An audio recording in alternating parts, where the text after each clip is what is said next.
بسم اللہ الرحمن الرحیم۔ السلام علیکم ورحمۃ اللہ وبرکاتہ۔ ماتحتوں کی خبر گیری نہ کرنے کا وبال۔ نبی کریم صلی اللہ علیہ وآلہ وسلم نے ارشاد فرمایا، جس شخص کو اللہ سبحانہ و تعالی نے مسلمانوں کے معاملات میں سے کسی معاملے کا ذمہ دار بنایا اور اس نے مسلمانوں کی ضرورت، حاجت، فکر اور محتاجگی سے اپنے آپ کو حجاب اور پردے میں رکھا، یعنی ماتحتوں کی ضروریات اور محتاجگی سے آنکھیں پھیری رکھیں اور ان پر اپنے دروازے بند رکھے، تو قیامت کے دن اس یعنی ذمہ دار کی ضرورت، حاجت، فکر اور محتاجگی کے وقت اس سے اللہ سبحانہ و تعالی حجاب فرما لے گا، یعنی اپنی رحمت و مغفرت کے دروازے اس پر بند کر دے گا۔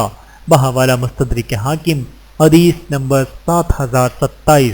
اللہ تعالی ہم سب کو احادیث مبارکہ پہ عمل کرنے کی توفیق عطا فرمائے، آمین ثم آمین۔